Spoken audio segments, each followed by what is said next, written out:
西方国家的重型装甲车辆都提供了，是不是应该提供主战坦克了？泽连斯基倡导了大半年了，虽说最初得到了大量的 T72，构成了乌军反攻的重要力量。捷克也利用来自美国与荷兰的资金，为乌克兰升级90辆 T72主战坦克。泽连斯基访问美国的时候，还申请了10万发坦克炮弹。只是火力军觉得，啥时候能为乌军兄弟们换换新装备啊？ T72提供再多，也难以对俄罗斯形成代差优势呀。英国大哥，你都陆军改革了，给点挑战者坦克行吗？德国大哥，你生产了那么多豹式主战坦克，给兄弟送一些行吗？尤其是美国老大，你下一代坦克都要来了，退役的 M1 主战坦克多多少少给点吧，不然没法进行春季大反攻啊。你现在提供了，我这边还能安排人去训练。其实不只是乌克兰想，西方国家也在考虑是否要为其提供西方现代化坦克，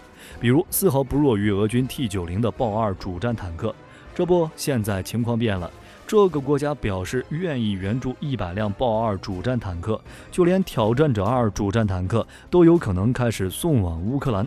近些天，法国表示将援助提供一批 AMX-10RC 轮式轻型坦克，被认为向乌克兰提供第一种具备与俄军主战坦克对决的现代化装甲车。但 AMX-10RC 无论是火力还是防护能力，均无法与真正的主战坦克相提并论，更像是一款轮式突击炮。要说乌军最想要的主战坦克，除了 M1 就是豹2。之前乌克兰就曾向德国申请，只是目前在地面战中，俄乌双方主战坦克被俘获的概率很高，俄军便有2辆 T90M 近乎被乌军完好俘获。西方国家担心自家装备的主战坦克在战场上被俄军俘获，除了会泄露装备机密，还会让这些坦克口碑一落千丈，所以最初才选择大量援助苏制坦克，基本是东欧部分国家提供的240多辆 T72系列，波兰援助数量占据了绝大多数。对于德国来说，尽管已经提供 PZH-2000 在内的大量军事援助，但在是否提供主战坦克和车的问题上，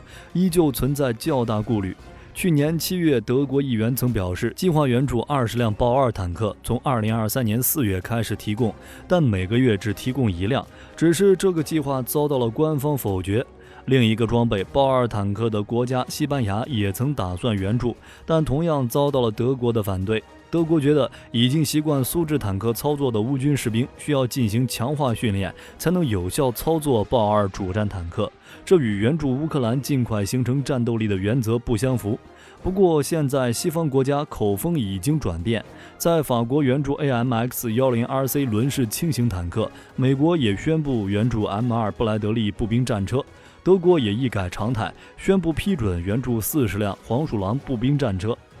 在战场上的作用与布莱德利步兵战车类似，都是携带步兵配合主战坦克冲锋，不过防护能力比布莱德利更好。西方国家的选择在一定程度上也可以看作试探，如果乌军证明他们经过短暂培训后能熟练操作和维护这些西方武器，将打消美反对者的主要顾虑之一，也将提高西方国家援助先进主战坦克的可能性。另外也可以看出，一向谨小慎微的德国在援助乌克兰这方面已经放松了限制，并且在原则上已经不再反对其他国家援助豹2主战坦克，而西方国家援助的装备已经从防御性武器转变为进攻性武器，这也与当前的乌克兰战局局势有关。乌军的春季大反攻迫在眉睫，拥有进攻能力的重型装甲车辆显然是乌军最迫切需要的。只是许多国家都不愿意完全得罪俄罗斯，先进主战坦克这种装备的援助背后隐藏的意味太过浓重，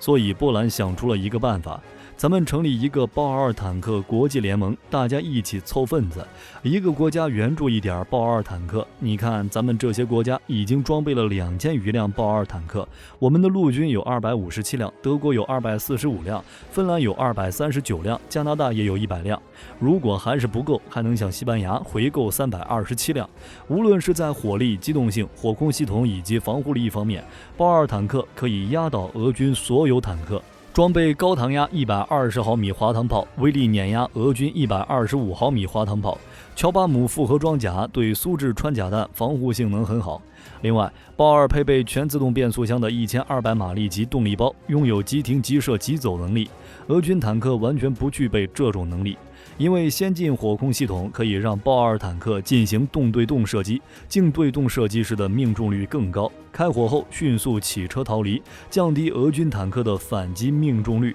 在战场上，俄军除了少量 T80BV 和 T90 以外，大多数都是老款的 T72 和 T80， 火控系统甚至比挑战者1还要落后一代，所以俄军坦克基本只能短停或静止射击，静对动射击命中率也不如西方先进坦克。当初在坦克大战的时候，俄军的 T72B3 完全无法动对动射击，最多只能以非常低的速度前进车，蜗牛一般挪动射击。至于俄军正在升级的 T62 和起风的老旧款 T72 型坦克，那就更不行了。与豹2坦克相比，技术差距已经有至少3、2代。目前来说，芬兰、挪威、波兰和加拿大表示愿意向乌克兰援助豹2坦克，其中芬兰可能会成为第一个向乌克兰援助豹2坦克的国家。芬兰公开表示，如果其他国家听从的话，愿意将库存的100辆豹2主战坦克全部交给乌克兰。目前，芬兰部队共装备了200辆主战坦克，包括100辆豹2 A6和100辆豹2 A4。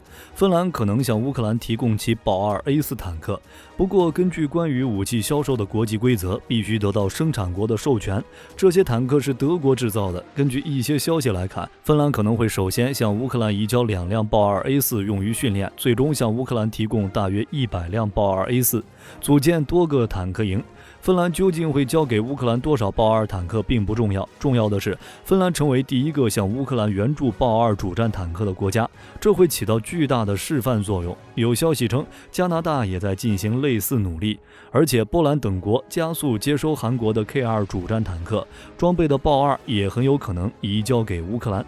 各国之所以如此谨慎，都是因为不希望战争升级，所以在援助主战坦克问题上谨慎、谨慎再谨慎，都希望美国能打头阵。但美国已经明确拒绝援助 M1 主战坦克了，因为这种坦克太重，燃气轮机也比较复杂，电子设备维护困难，还需要训练有素的专业人员和可靠的后勤保障。如果真给乌克兰提供了，反而为乌克兰后勤保障带来了麻烦，所以退而求其次。美国向乌克兰提供了 M2 布莱德利步兵战车，从某种方式上，布莱德利可能更适合乌军使用，这是因为维修方面的问题。布莱德利采用的是柴油发动机，而不是 M1 主战坦克使用的涡轮式引擎。不过，美国希望英国可能领导整个欧洲国家向乌克兰提供主战装备，这样德国就不用那么担心了，可以允许波兰和芬兰向乌克兰提供豹式主战坦克。在俄乌战争爆发以后，英国一直积极向乌军提供各种武器援助，